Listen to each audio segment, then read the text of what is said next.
Hey there everyone, this is Drafter Dan at the very messy editing desk. I'm working with some V-mount batteries. I need to modify the distribution plates to accommodate a couple of different modifying schemes. One to be on 15mm rails and another one to use as C-clamps. So I can mount this distribution plate anything I want, typically on a tripod. We'll get a little closer look. This distribution plate is going to be running cameras, monitors, things like that. If you ever wanted to see what's the inside of these fellows.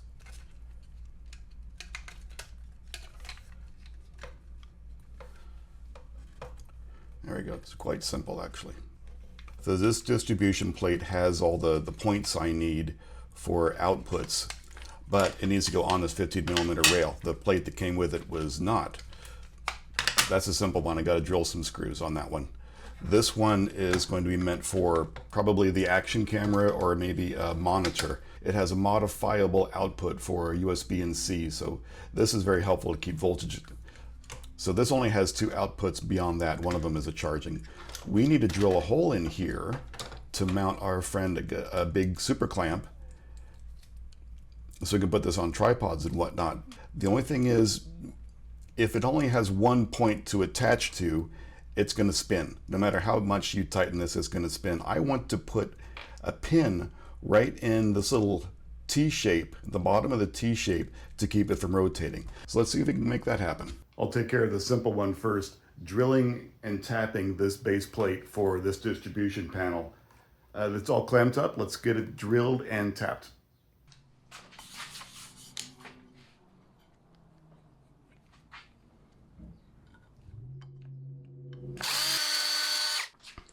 These are 3mm screws.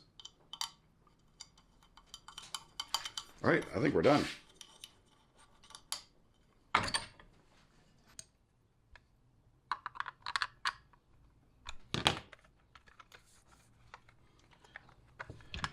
Distro plate number 1 done. More screws, but distro plate number 2. This is the one that I've got to fit a big fat screw into. If I put a little spot right in here, I bet I can do that same 3mm bolt. Let's see how this fits. Here's a paper template on the back of plate, and I have enough space. I think I've got enough space for this big screw head to fit in there, but if I remove this post, I can make the screw head fit right in that area, and I think that's where I want to be. I'm doing that next.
Let's try it out.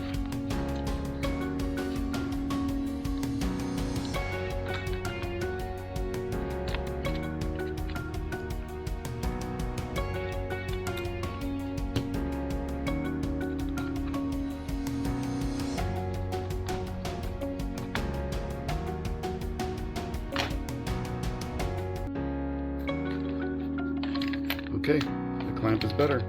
Let's put this all together now. With this backer plate drilled, we can continue. Let's assemble this fellow. This is supposed to be the quick one.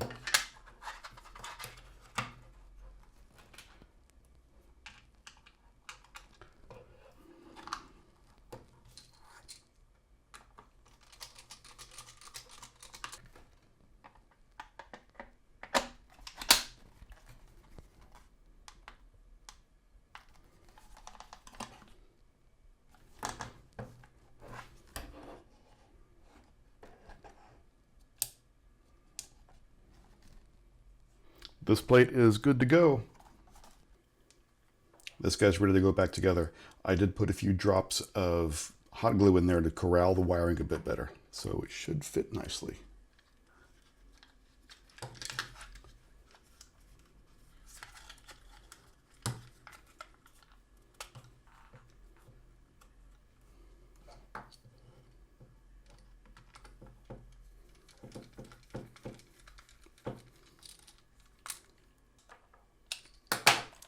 Check this out. You can just see the top of that 1/4-20 screw. That's pretty cool. But we have caps.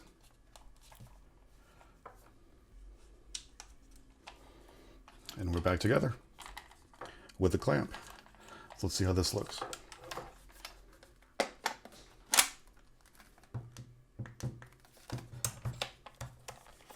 There we go. 5.08 voltage. Let's plug something in and see what the voltage shows.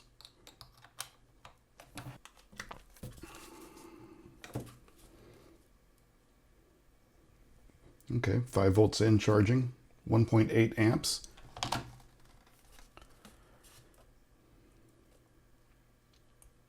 .99 amps. It's just showing 1.8 here input with 1.9. Okay, I think it's within reason. That works out quite nicely. So now I have a nice big power bank. I could run action cams or anything like that, and even charge up extra small batteries. So this is an excellent thing. Let's see what it looks like in place. A quick test with our 7-inch monitor. So I think this backer plate was a previous version because that clamp goes on the USB plate at any rate. Let's plug this in and see what it does. I suspect it'll work fine. So on that cable, I did end up making that cable custom just because I needed that particular port. Here's the main distribution plate. I'm showing 5 volts, 7.2 volts battery output, which is 16.8, and 12 volts. This is a 2.5 millimeter jack and 5.5 millimeter jack, if I remember correctly. So let's look at the D-tap plug itself. I'm going to do a quick run through this one. You don't really see the insides of these too much. So you can see on my incoming black and red, positive and negative, the wiring can come through from either way, or it can be a through plug, which is kind of cool. It has a strain relief plug to hold it in place, or a wire boot. So let's do a quick solder job on the positive side here for the pin, and assemble the whole thing together then.